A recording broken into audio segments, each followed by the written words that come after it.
모래 언덕, 장렬하는 태양, 뜨거운 모래, 아니요 남극 아니에요. 긴 열차가 빠른 속도로 달리고 있어요. 철도는 사막 전체를 가로지릅니다. 이는 지구 종말 이후 영화의 한 장면처럼 보이지만 사실 진짜 철도예요. 걸프 협력 외에는 중동에서 가장 부유한 나라들 몇 개로 구성되어 있어요. 그들은 이 지역의 모든 나라들을 연결하는 약 2,000km 길이의 철도를 만들기 위해 협력했어요. 이 프로젝트의 가장 중요한 부분은 화물 및 여객 열차를 위한 1,207km 길이의 도로입니다. 이 구간은 오만만에서 페르시아만까지 아랍에미리트를 거쳐 이어져요. 이 철도를 짓는 비용은 약 13조 원인 반면 전체 프로젝트 비용은 약 118조에서 295조억입니다. 사막을 질주하는 기차는 그 지역의 경제와 환경 발전 모두에 도움을 줄 수 있어요. 2021년 중반에 이 도로를 통해 3천만 톤 이상의 과립형 유황이 운반되었어요. 만약 이 양을 트럭으로 수송한다면 이산화탄소 배출량이 80% 이상 증가할 거예요. 하지만 이 도로의 가장 멋진 부분은 바로 건설 방법입니다. 이론적으로 사막에 철도를 놓는 게 훨씬 쉬워요. 만약 다른 곳에서 도로를 낸다면 많은 어려움에 직면하게 될 거예요. 예를 들어 공사 중인 도로의 진로에 강이나 호수가 있다고 합시다. 이 경우 다리를 짓거나 강바닥을 이동해야 해요. 또 길은 숲, 늪 또는 정글을 통과할 수도 있어요. 길을 닦는 데에는 많은 돈이 들어갈 거예요. 그리고 만약 철도가 산을 마주하게 된다면요. 많은 폭발물과 토지 공사로 이 문제를 해결할 수 있어요. 열차는 공사로 만들어진 터널을 지나갈 거예요.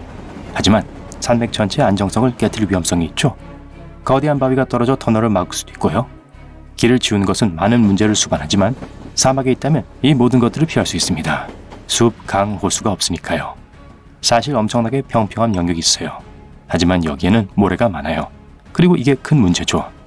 보통의 모래 알갱이는 주로 석영으로 이루어져 있는데요. 석영의 성질이 사포와 비슷해요. 금속 부품을 닳게 하고 바퀴와 열차 내부 메커니즘을 변형시킬 수 있죠. 바람은 어디로든 침투할 수 있는 수십억 개의 작은 모래 입자들을 날라요. 모래는 기차 안으로 들어가서 천천히 파괴시켜요. 사람들은 기차를 더 자주 수리해야 하고 계속 운행하기 위해 더 많은 돈을 써야 할 거예요.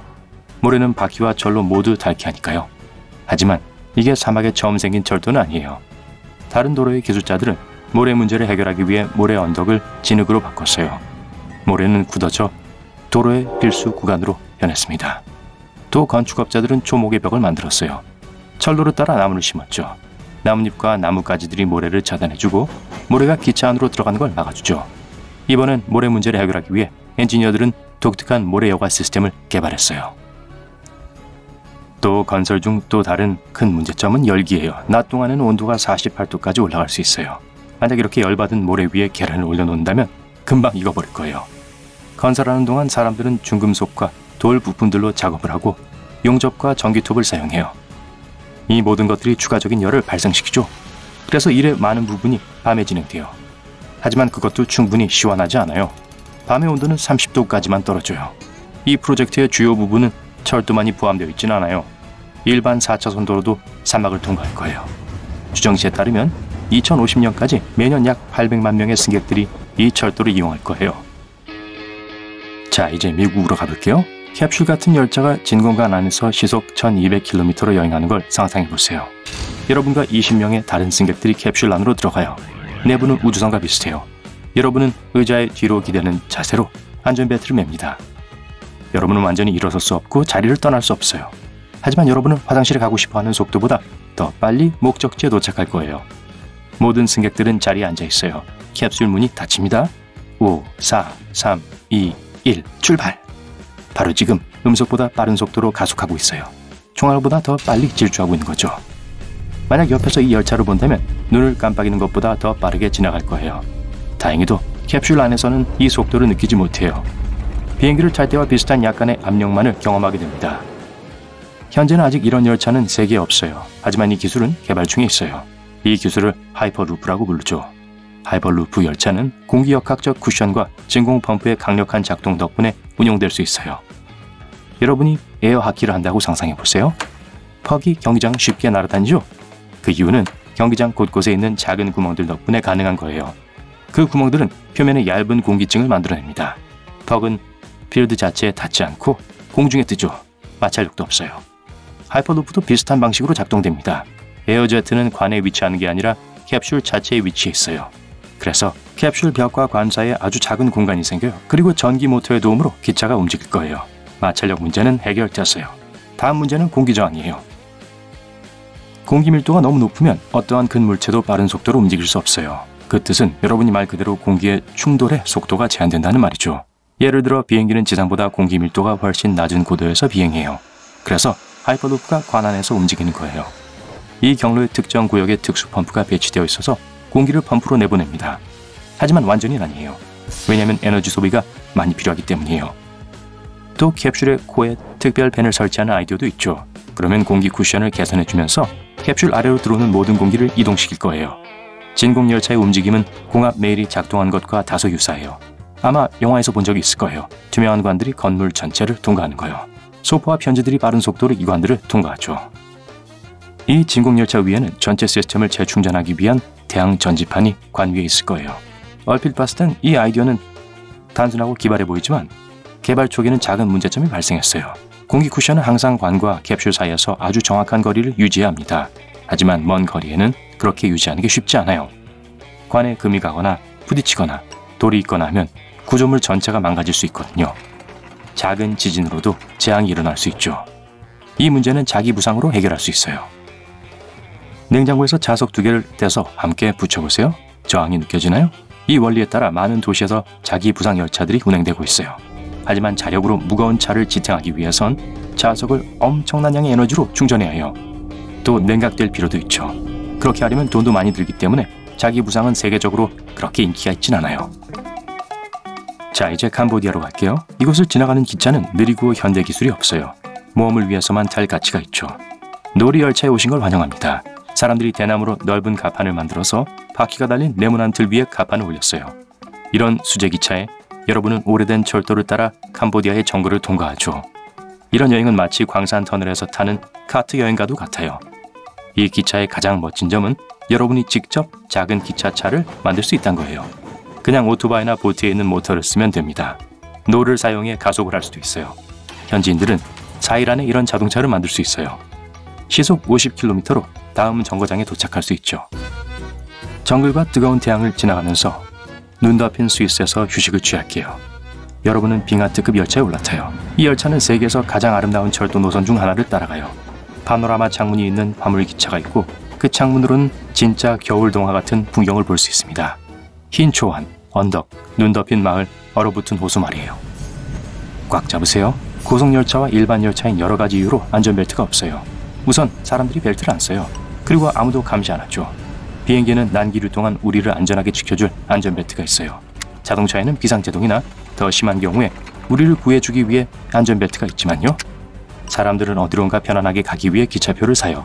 그리고 자리에서 일어나 식당을 방문하고 자리를 바꿔요. 아무도 제한을 주는 안전벨트를 달가워하지 않을 거예요. 보다 현실적인 또 다른 이유가 있어요. 보안입니다. 열차의 안전벨트 문제는 수년 동안 고려되어 왔어요. 모든 전문가들은 벨트가 필요치 않다는 것에 동의했어요.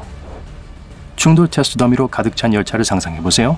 보이세요? 저쪽에 있는 게 저예요. 이 중 몇몇은 안전벨트로 좌석에 고정되어 있어요. 다른 마네킹들은 선체에 있거나 객실을 돌아다니고 있어요. 열차가 충돌합니다. 벨트를 안 맨 더미들이 날아올라 앉아있는 승객들을 덮칩니다. 이걸로 부상자가 늘어나요. 이제 2대의 고속열차가 탈선하려고 하네요. 한 대는 더미들이 안전벨트를 맸고 다른 열차는 더미들이 자유롭게 앉아있어요. 첫 번째 기차에 더미들은 벨트로 인해 훨씬 더 많은 손상을 입어요. 그리고 이는 열차 사고의 주 위험성인 객실의 이물이 침입해서예요. 기차가 옆으로 넘어져요. 이때 통나무나 쇠조각이 창문을 통해 안으로 들어와 더미들을 밀어내요. 하지만 만약 더미가 좌석에 고정되어 있다면 창문을 통해 날아온 통나무는 그냥 더미들을 으깨버릴 거예요. 오토바이, 자동차, 큰 트럭, 그리고 심지어 비행기까지 다 고무 타이어가 있죠. 하지만 기차는 철바퀴가 있어요. 그리고 여기서 주된 이유는 철도예요. 화물 또는 승객 열차는 길고 다루기 힘든 기계예요. 일반 도로에는 구불구불한 곳이 너무 많기 때문에 이용할 수 없을 거예요. 그래서 기차에는 안내로가 필요한 거예요. 이게 더 빠르고 실용적이죠. 일반 도로도 급커브 없이 철도처럼 건설될 수 있어요. 하지만 그렇게 하면 철로 바꾸는 게 훨씬 더 이득이에요. 철도는 일반 아스팔트보다 더 안정적 전기예요. 짓기 훨씬 쉬우며 마모되지도 않죠. 엔지니어들은 기차가 편안하고 안전하게 움직이도록 하기 위해 금속 바퀴를 만들었어요. 금속 바퀴가 훨씬 더 강하죠. 강철 코팅의 일반 고무 타이어는 빠르게 고장이 날 거예요. 그리고 가장 중요한 건 철제 바퀴와 철로 사이의 마찰력이 훨씬 적다는 거예요. 이를 통해 최소한의 에너지 소비로 무거운 짐을 운반할 수 있죠. 바퀴와 철로에는 공류를 따라 열차를 안내해주는 원뿔 모양이 있어요. 철로 상단의 원뿔 모양이 바퀴 안으로 들어가요. 이 모양 덕분에 열차는 탈선 없이 선회할 수 있어요. 2001년과 2010년 사이 뉴욕시 당국은 오래된 기차들을 없애지 않았어요. 이들은 쓰레기에서 약 2,500칸을 청소했어요. 그리고 나서 이 기차들을 배에 실어 몇몇 주의 해안으로 가져왔죠. 결국 기차 객시들은 해저로 내려갔어요. 거기서 기차는 수십만 마리의 물고기와 다른 생물들의 집이 되었어요. 이제 이 차들은 인공산호초로 변했어요. 조개, 산호, 해면동물, 농어, 고등어 등 다양한 물고기들이 서식하고 있어요. 많은 잠수부들과 해양 사진작가들은 바다 거북과 심지어 돌고래들이 기차 안을 헤엄치는 걸 봤죠. 이렇게 사람들은 물고기를 위한 새 집을 제공했을 뿐만 아니라 기차 폐기에 필요한 약 354억 원도 절약했죠. 거의 모든 교통수단이 도로를 따라 오르내릴 수 있어요. 기차가 어떤 언덕을 지나가게 하려면 산 안에 터널을 만들거나 심지어 산을 파괴해야 해요. 기차는 매끄러운 강철 바퀴와 철도 선로 사이의 적은 마찰력 때문에 오르막길을 오를 수 없어요. 고무 타이어와 아스팔트의 그립이 더 강하고 끈덕지죠. 하지만 기차는 무겁고 바퀴가 레일의 작은 부분을 덮고 있어요. 또 강한 그립감 덕분에 놀라운 속도를 낼 수 있어요. 하지만 기차가 언덕을 오르는 순간 무게의 분포가 바로 변해 마찰력이 약해져 바퀴가 공회전하기 시작하죠. 기차로 몰고 올라갈 수 있는 위험한 방법이 있어요. 기차의 질량을 증가시키고 직선에서 가속시켜요. 이 가속력은 아마 작은 언덕을 올라가기엔 충분할 수 있어요. 또 다른 안전한 방법이 있어요. 철로와 바퀴의 톱니를 제공하는 거예요. 아야, 그러면 기차는 기어처럼 도로에 걸리겠죠. 세계에서 가장 멋지고 아름다운 톱니 궤도식 철도 노선 중 하나는 스위스에 있어요. 이 기차는 푸른 들판, 높은 산, 그리고 푸른 호수를 지나가죠. 유령 열차는 진짜 있고 거기에 탈 수 있어요. 우린 영국에 있는 스네이스라는 작은 마을에 있는 기차역에 있어요. 여기엔 주차장이나 매표소가 없어요. 역은 버려진 것 같아 보이지만 기차가 도착해요. 열차 안으로 들어서면 여러분이 유령 열차의 유일한 승객임을 알게 될 거예요. 하지만 여기엔 아무런 마법은 없어요. 영국엔 몇몇 빈 기차들이 운행하는데요. 이들은 버려진 기차역들을 통과하죠. 당국은 이 기차들이 국가의 경제적으로 이루어서 운행시켜요. 유령 기차들의 노선을 취소하려면 많은 관료적인 절차를 거쳐야 하고 납세자들의 세금을 써야 하죠. 그래서 기차들은 전국을 여행하면서 아무도 귀찮게 하지 않는 거예요. 스웨덴 스톡홀름에는 독특한 철도 단지가 있어요. 약 25만 명의 사람들이 매일 스톡홀름 중앙역을 통과해요. 각각의 사람들이 열을 방출하죠. 이 열은 센트럴역의 환기 시스템에 있는 열 교환기에 의해 수집됩니다. 그리고 나서 이 에너지는 뜨거운 물로 바뀌어요. 이 물은 도시 주변 건물의 난방 시스템으로 펌프되죠. 이 시스템은 에너지 비용을 25% 절감하는 데 도움이 되는 친환경적인 에너지 추출 방법이에요. 단순한 뜨거운 공기가 아닌 거죠. 일본에는 세계에서 가장 시간을 잘 지키는 기차들이 있어요. 기차들은 역에 정확하게 도착해요. 그리고 만약 기차가 어떤 이유로 연착된다면 영무원이 여러분에게 직장에서 지각한 타당한 이유로 제시할 수 있는 특별 매표권으로 지연 증명서를 줄 수 있어요. 열차 안내원, 운전자, 그리고 영무원들은 모든 오류를 피하기 위해 신체적인 몸짓과 음성 통화의 특별한 지시 및 호출 시스템을 사용해요.